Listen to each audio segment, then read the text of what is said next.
Hi friends, welcome back to the channel. ನಾನಿವತ್ತು ಮಾದಲಕಾಯಿ ಪಲ್ಯ ಹೇಗೆ ಮಾಡೋದು ಅಂತೇಳಿ ತೋರಿಸ್ಕೊಡ್ಲಿಕ್ಕೆ ಬಂದಿದ್ದೀನಿ. ನೋಡಿ ಫ್ರೆಂಡ್ಸ್, ಇದು ಮಾದಲಕಾಯಿ ಅಂತ ಹೇಳಿಬಿಟ್ಟು ನಮ್ಮ ಅತ್ತೆ ತಂಗಿ ಮನೆಯಿಂದ ಕೊಟ್ಟು ಕಳಿಸಿದ್ರು. ನಮ್ಮ ಮನೇಲಿ ಇಲ್ಲ, ಹಾಗೆ ಸಂತೆಯಲ್ಲಿ ಎಲ್ಲ ಸಿಗುತ್ತೆ. ಇದು ಆಲ್ಮೋಸ್ಟು ತುಂಬ ಜನಕ್ಕೆ ಗೊತ್ತಿರುತ್ತೆ, ಕೆಲವರಿಗೆ ಗೊತ್ತಿರೋದಿಲ್ಲ.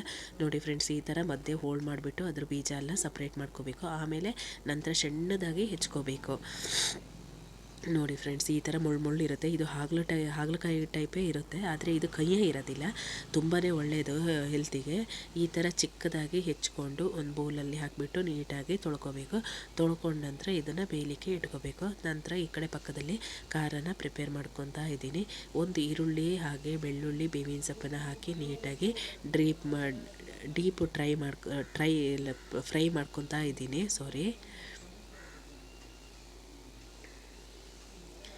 ಅದು ನೀಟಾಗಿ ಫ್ರೈ ಆಗಬೇಕು, ಚೆನ್ನಾಗಿ ಬೇಯ್ಕೋಬೇಕು.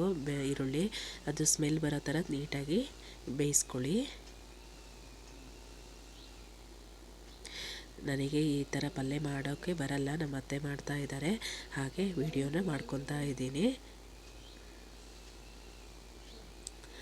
ನೆಕ್ಸ್ಟು ಉದ್ದಿನ ಬೇಳೆನ ಹಾಕ್ಕೋಬೇಕು. ನಮ್ಮ ಅತ್ತೆ ಇಲ್ಲಿ ಮಿಸ್ ಆಗಿ ಫಸ್ಟು ಕೊತ್ತಂಬರಿ ಹಾಕ್ಕೊಂಡಿದ್ದಾರೆ, ಅದಕ್ಕಾಗಿ ಸಪ್ರೇಟ್ ಮಾಡ್ಕೊತಾ ಇದ್ದಾರೆ. ಈರುಳ್ಳಿ ಜೊತೆಗೆ ಸೇರಿಸ್ತಾ ಇದ್ದಾರೆ. ಉದ್ದಿನ ಬೇಳೆ ಫಸ್ಟು ಹಾಕ್ಕೊಂಡ್ಬಿಟ್ಟು ಒಂದು ಅರ್ಧ ಸ್ಪೂನಷ್ಟು ಅದು ಕಂದು ಬಣ್ಣ ಬರುವವರೆಗೆ ಅದನ್ನು ಡೀಪ್ ಫ್ರೈ ಮಾಡ್ಕೋಬೇಕು. ಅದು ಕಂದು ಬಣ್ಣ ಬಂದ ನಂತರ ಅದಕ್ಕೆ ಅರ್ಧ ಸ್ಪೂನು ಜೀರಿಗೆ ಹಾಗೆ 1 ಅಥವಾ 2 ಸ್ಪೂನಷ್ಟು ಕೊತ್ತಂಬರಿನ ಸೇರಿಸ್ಕೋಬೇಕು. ನಾವು ಇದ್ರ ಜೊತೆಗೆ ಪಲ್ಯದ ಪುಡಿನೂ ಆ್ಯಡ್ ಮಾಡ್ತೀವಿ, ಅದಕ್ಕಾಗಿ ಕಡಿಮೆ ಪ್ರಮಾಣದಲ್ಲಿ ಕಾಳನ್ನು ಕೊತ್ತಂಬರಿ ಹಾಗೆ ಜೀರಿಗೆನ ಸೇರಿಸ್ತಾ ಇದ್ದೀವಿ. ಮೆಂತೆ ಒಂದು 1/4 ಸ್ಪೂನಷ್ಟು ಮೆಂತೆ ಹಾಕ್ಕೊಳ್ಳಿ. ಬೇಕಾದವರು ಹಾಕ್ಕೋಬೋದು, ಬೇಡ ಅಂದರೆ ಸ್ಕಿಪ್ ಮಾಡ್ಕೋಬೋದು.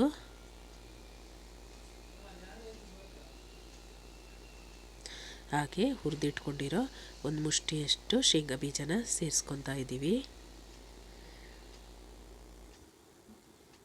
ಸಂತೆಲೆಲ್ಲ ಸಿಗುತ್ತೆ ನೋಡಿ ಫ್ರೆಂಡ್ಸ್, ಬೇಕಾದರೆ ತೊಗೊಬಂದುಬಿಟ್ಟು ಮಾಡ್ಕೊಳ್ಳಿ, ತುಂಬಾ ಒಳ್ಳೆಯದಂತೆ, ಹಾಗೆ ಟೇಸ್ಟು ಚೆನ್ನಾಗಿರುತ್ತೆ.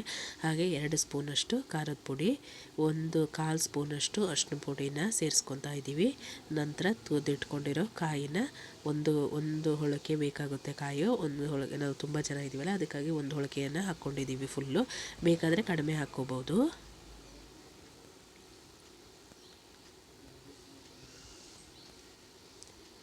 ಫ್ರಿಜ್ಜಲ್ಲಿ ಇಟ್ಕೊತೀವಲ್ಲ, ಹಾಗಾಗಿ ಬಿಸಿ ಒಲೆ ಇರೋ ಹಾಗೆ ಅದ್ರ ಜೊತೆಗೆ ಕಾಯಿಯನ್ನು ಹಾಕ್ಕೋಬಿಡಿ. ಹಾಗೆ ನಾವು ಸಪ್ರೇಟಾಗಿ ಪಲ್ಯದ ಪುಡಿನ ಆ್ಯಡ್ ಮಾಡ್ತೀವಿ, ನಿಮ್ಗೆ ತೋರಿಸ್ಲಿಕ್ಕೆ ಅಂತ ಇಲ್ಲೇ ಸೇರಿಸ್ಕೊಂಡು ಮಿಕ್ಸಿ ಮಾಡಲಿಕ್ಕೆ ಹಾಕ್ಕೊಂಡಿದ್ದೀವಿ.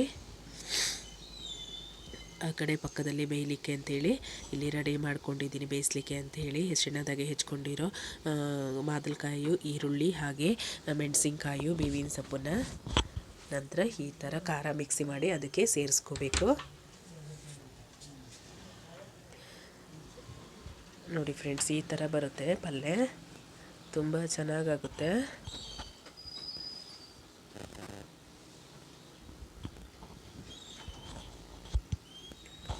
ನಂತರ ಹೀರೆಕಾಯಿನ ಮತ್ತೊಂದು ವೆರೈಟಿ ಬೇಕಲ್ಲ, ಹಾಗಾಗಿ ಹೀರೆಕಾಯಿ ಬಜ್ಜಿಗೆ ಇಲ್ಲಿ ತಿರ್ಸ್ ಬಜ್ಜಿಗೆ ತಯಾರು ಮಾಡ್ಕೊಂಡಿದ್ದೀವಿ.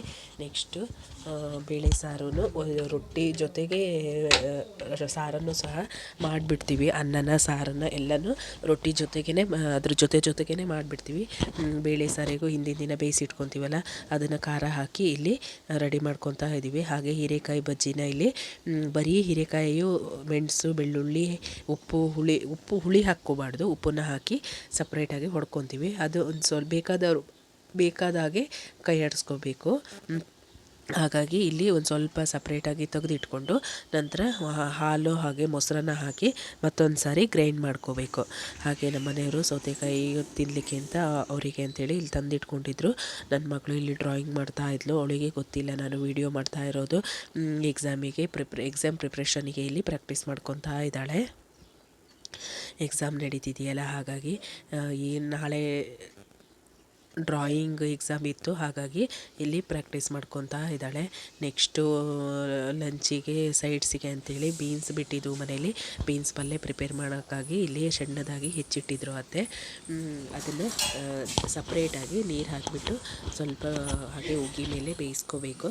ನಂತರ ಪಕ್ಕದಲ್ಲಿ ಒಗ್ಗರಣೆ ಇಟ್ಕೊಂಡು ಈರುಳ್ಳಿ, ಮೆಣಸು, ಬೇವಿನ ಸೊಪ್ಪು, ಬೆಳ್ಳುಳ್ಳಿ ಹಾಕಿಬಿಟ್ಟು ಒಗ್ಗರಣೆಗೆ ತಯಾರು ಮಾಡ್ಕೊತಾ ಇದ್ದೀವಿ.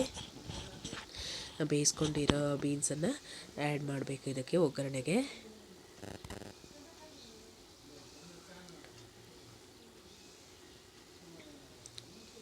ಅದೆರಡು ನೀಟಾಗಿ ಮಿಕ್ಸ್ ಆಗಬೇಕು. ತುಂಬ ಚೆನ್ನಾಗಾಗುತ್ತೆ ಫ್ರೆಂಡ್ಸ್. ನೀವು ಎಲ್ಲರೂ ಮಾಡ್ತೀರಾ ಅಂತ ನಂಗೆ ಗೊತ್ತಿದೆ, ಹಾಗಾಗಿ ನಾನು ಒಂದು ಸರಿ ನಾವು ಯಾವ ಟೈಪಲ್ಲಿ ಮಾಡ್ತೀವಿ ಅಂತ ಹೇಳ್ತಾ ಇದ್ದೀನಿ ಇಲ್ಲಿ.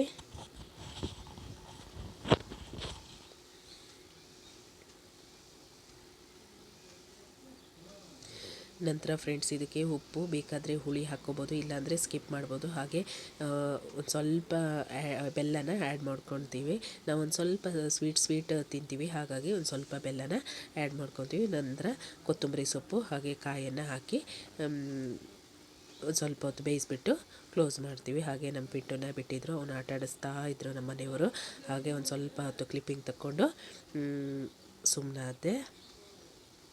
ಓಕೆ ಫ್ರೆಂಡ್ಸ್, ಇವತ್ತಿನ ವಿಡಿಯೋ ಇಲ್ಲೇ ಮುಗಿಸ್ತಾ ಇದ್ದೀನಿ. ನನ್ನ ವಿಡಿಯೋ ಹೇಗೆ ಬರ್ತಿದೆ ಅಂಥೇಳಿ ಕಮೆಂಟಲ್ಲಿ ತಿಳಿಸಿ. ಇಷ್ಟ ಆದರೆ ಶೇರ್ ಮಾಡಿ, ಲೈಕ್ ಮಾಡಿ, ಕಮೆಂಟ್ ಮಾಡಿ. ಹಾಗೆ ಹೊಸದಾಗಿ ಯಾರೆಲ್ಲ ನೋಡ್ತಾ ಇದ್ದೀರಾ ಸಬ್ಸ್ಕ್ರೈಬ್ ಮಾಡ್ಕೊಳ್ಳಿ. ಓಕೆ ಫ್ರೆಂಡ್ಸ್, ಇಲ್ಲಿಗೆ ನನ್ನ ವಿಡಿಯೋನ ಮುಗಿಸ್ತಾ ಇದ್ದೀನಿ. Thank you all.